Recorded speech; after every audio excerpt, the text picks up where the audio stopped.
जिंदगी ये सिर्फ एक शब्द ही नहीं बल्कि एक मौका है कुछ करने का, समाज में अपने वजूद को दर्शाने का। पर मेरे लिए तो ये मौका बहुत सारी परेशानियां के साथ आया था। परेशानियां सबके लिए ज़रूरी होती हैं, पर मेरे पास तो ये ज़रूरत से ज़्यादा थी। छोटू कहने को तो ये मेरा नाम था, पर किसी ने भी इसे नाम की तरह नहीं पुकारा। जो भी बुलाता 2-4 बातें सुनाकर ही बुलाता था। वैसे तो मेरे जीवन की शुरुआत सड़क से हुई। यही मेरा घर था।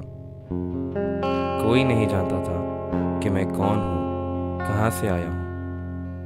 ये सभी सवाल मेरे लिए मुश्किल थे, पर इन सबसे ज़्यादा मुश्किल था मेरे लिए अपना पेट भरना।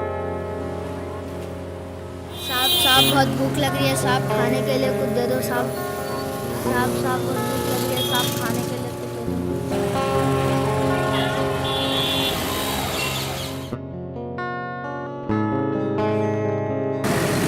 बहुत भूख लगी है भैया, 2 दिन से कुछ नहीं खाया भैया, कुछ पैसे दे दो भैया। कुछ पढ़ता लिखता नहीं है क्या? पैसा नहीं है भैया। ठीक है।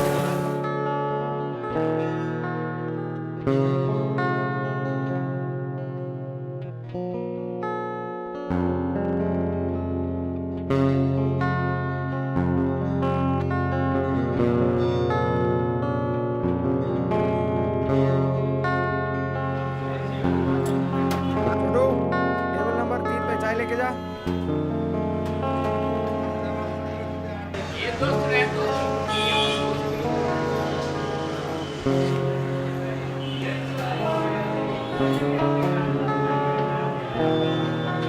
छोटू छोटू छोटू छोटू कहाँ गया रे भाई? जरा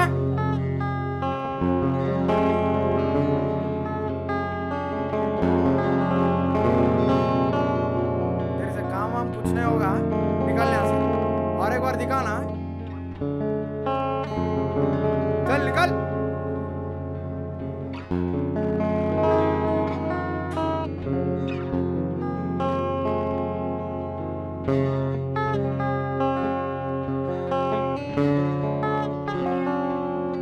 मैंने कैफ़े तो छोड़ दिया, पर अब करूँ क्या ये समझ नहीं आ रहा था।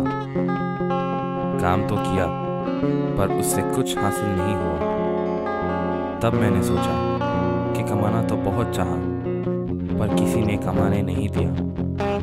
तो क्यों ना अब मैं जीना शुरू करूं। इसी सोच ने मुझे चोरी करने पर मजबूर कर दिया। मैं ये समझ ही गया कि अब मेरे हालात ही तय करेंगे मुझे क्या करना है आगे। मैं कोई माहिर चोर नहीं था और ना ही बनना चाहता था। मैं तो बस जीना चाहता था और कुछ करना चाहता था। पर मुझे क्या पता था कि मेरी चोरी एक हादसे का रूप ले लेगी और किसी की जान चली जाएगी। ये मेरा जेल में पहला दिन है और मुझे कुछ भी समझ नहीं आ रहा था कि आखिर मेरे साथ इतना सब इतनी जल्दी कैसे हुआ। कल ही की बात है जब मुझे कोर्ट ले जाया गया। वहाँ पर काला कोट पहने एक आदमी बैठा था जिसे सब लोग जज कह रहे थे, और वही मेरा फैसला करने वाले थे। मुझे लगा कि ये मेरा दर्द को समझेंगे, उन हालातों को मेरी तरह महसूस कर सकेंगे और शायद ये समझ जाएंगे कि एक 11-12 साल का बच्चा आखिर क्यों किसी की जान लेगा। पर मैं गलत था। उन्होंने सबकी बात सुनी, जिनमें मैं भी शामिल था, पर वो समझे नहीं और मेरे गुनाह के लिए सज़ा सुना दी। वे गुनाह जो मैंने कभी किया ही नहीं। लोग कहते हैं कि जो होता है अच्छे के लिए होता है, पर यह सिर्फ कहने की बात है। इसका सच्चाई से कोई रिश्ता ही नहीं है।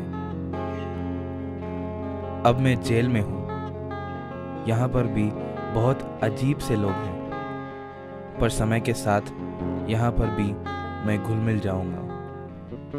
अब कुछ समय के लिए यही मेरा जीवन होगा। मुझे पता चला कि यहाँ पर अगर कोई पढ़ना चाहता है तो उसे प्रोत्साहित दिया जाता है और पढ़ने के लिए प्रेरित किया जाता है।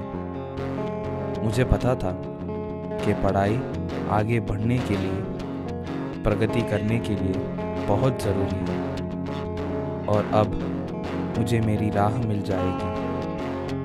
मैंने पढ़ना शुरू किया। ये बहुत मुश्किल था, पर इतना पता था कि अगर मुझे कुछ करना है तो पहले पढ़ना है। पर अब बहुत हो गया। मुझे जो सहना था सह लिया।